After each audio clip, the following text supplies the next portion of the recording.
Lo que acaba de suceder hoy en la conferencia de prensa de la primera presidenta de México, Claudia Sheinbaum, podría revolucionar por completo la economía del país. En una de las entrevistas más esperadas, la presidenta respondió a una pregunta explosiva del famoso youtuber y reportero El Chapucero. ¿Será el Bitcoin el nuevo peso de México?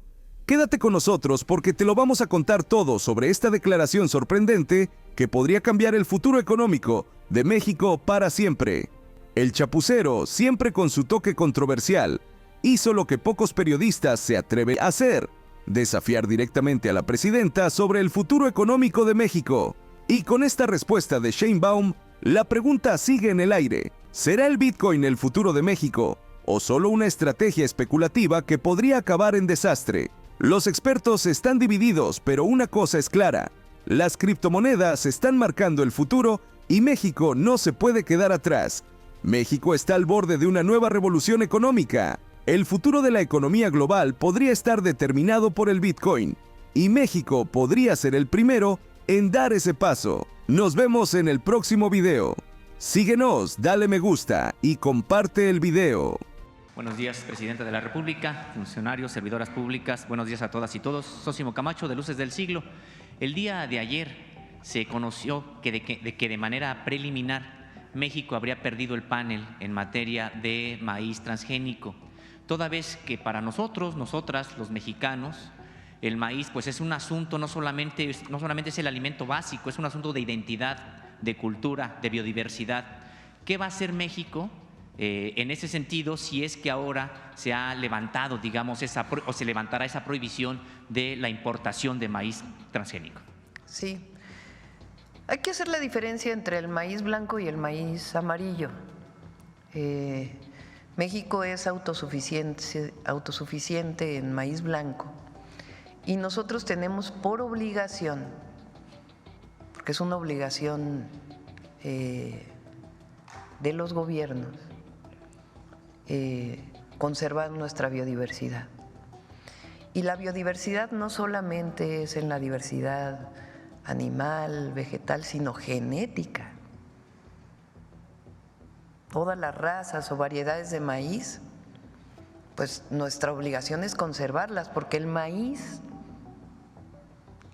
es producto de la domesticación de los pueblos originarios o de antes incluso de las grandes civilizaciones de México, que fueron domesticando esta planta que hoy alimenta no solo a México sino al mundo entero. Los organismos genéticamente modificados lo que hacen es que en laboratorios modifican los genes, supuestamente para mayor alimentación. Hay quien no piensa que es así, que puede tener daños a la salud. Pero tiene un problema adicional, que es que el campesino depende siempre de la semilla. O sea, cuando uno siembra un maíz híbrido que no es genético, está modificado pero no en laboratorio con los genes, sino como parte pues de la mejora de un cultivo, compra la semilla y dependes de la semilla para poder seguir cultivando el maíz. Pero además se pierde pues la diversidad genética de los maíces que surgieron de nuestros pueblos y que se han seguido conservando. Entonces nosotros tenemos la obligación principal de que el maíz blanco que se siembra en México no sea transgénico, y eso va a quedar en la Constitución. Esa es la mejor defensa que tenemos para la conservación de la biodiversidad y de la salud también. Ya en la parte comercial, pues ya se verá, sobre todo la parte de maíz amarillo, que principalmente alimenta aves o cárnicos, para la producción de cárnicos. Entonces, pero la parte fundamental de la conservación de nuestro maíz, de nuestras razas de maíz, esa va a quedar en la Constitución. ¿Estará enviando una iniciativa al respecto? Ya está ahí, la envió el presidente López Obrador, está por aprobarse en los próximos días, espero, en la Cámara de Diputados. Presidenta, y con respecto del maíz amarillo, por supuesto que se utiliza más hacia el ámbito forrajero. Sin embargo, durante el sexenio anterior había la intención de que México también alcanzara la autosuficiencia en este tipo de maíz. ¿Continuará con esta política en la actual administración? Sí, se va a buscar. También estamos ahora destinando un esfuerzo muy importante al frijol, porque la alimentación básica de las y los mexicanos, nuestra alimentación básica, pues tiene que ver con la alimentación de la milpa. La milpa era la alimentación principal de los pueblos originarios y en muchos lugares de México lo sigue siendo.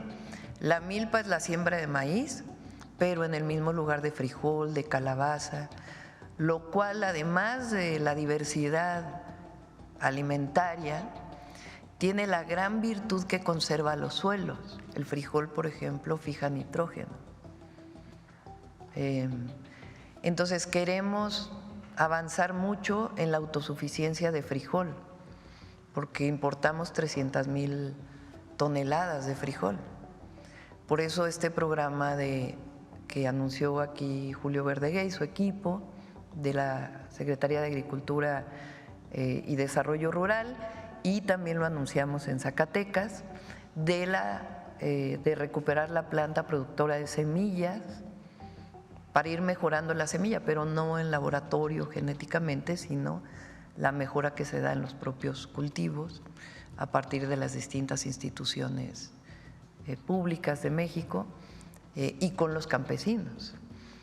Y después ya también iremos sobre otros cultivos.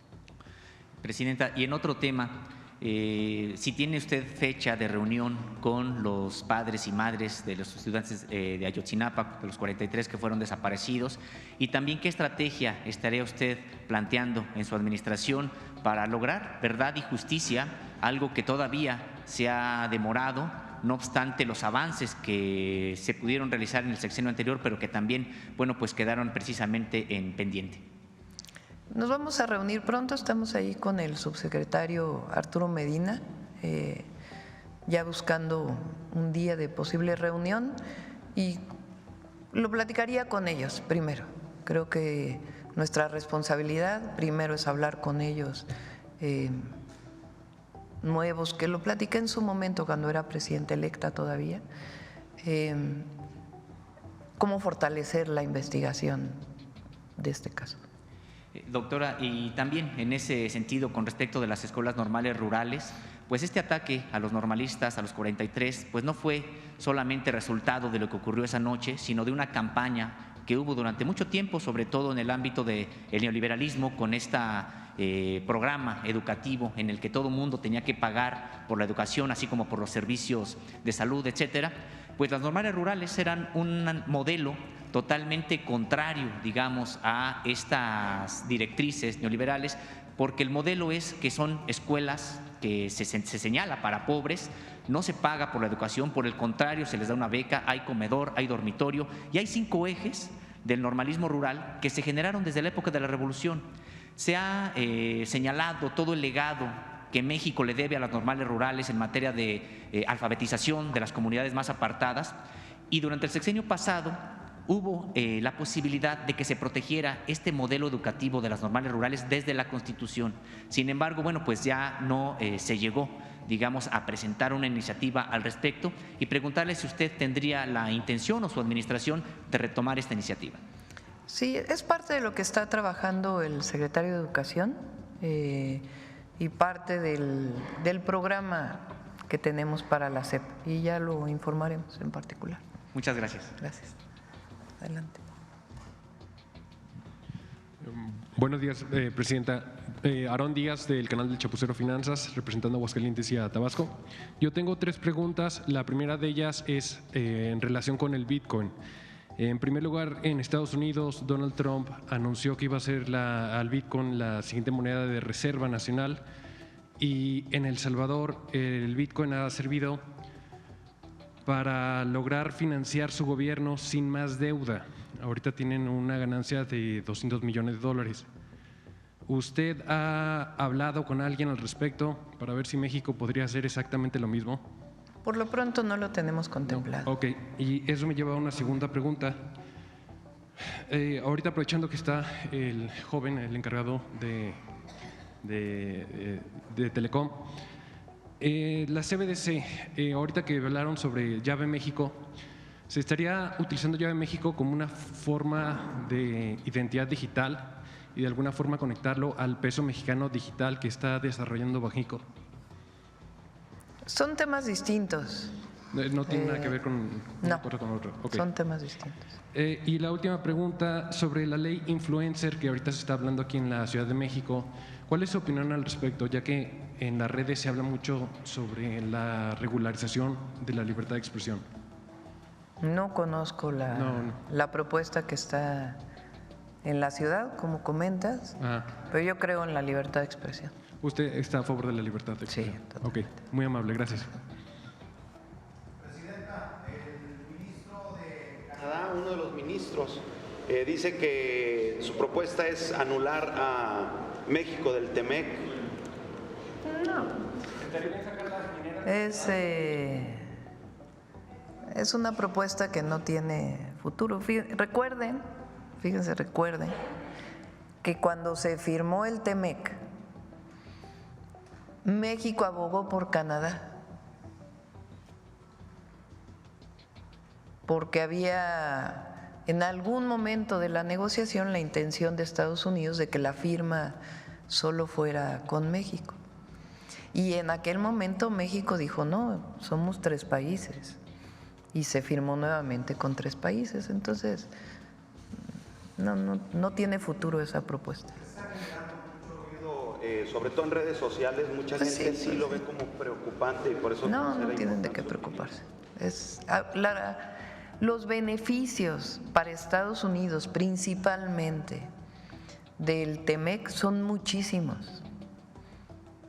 Por eso, en la revisión, que no es renegociación, por cierto, del 2026, uno de los grandes temas y en los que estamos trabajando es los beneficios del TEMEC, no solo para México, que claro que nos beneficiamos, sino los beneficios en Estados Unidos, igual que los beneficios para la economía de Estados Unidos del trabajo de las mexicanas y mexicanos allá. Porque nuestros paisanos, héroes y heroínas, no solamente ayudan a México y a sus familias, sino que sostienen en mucho la economía de Estados Unidos. Entonces, toda esa información para cuando nos sentemos en su momento con el nuevo gobierno de Estados Unidos, previo ya sea que entre o cuando entren, pues es muy importante, porque a veces no se puede hablar sin los datos y los beneficios comunes. E igual Canadá se beneficia. Hay un programa muy importante, por ejemplo, de mexicanos y mexicanas que van a trabajar a Canadá, que le beneficia mucho a Canadá. Entonces, nos complementamos, no competimos entre nosotros.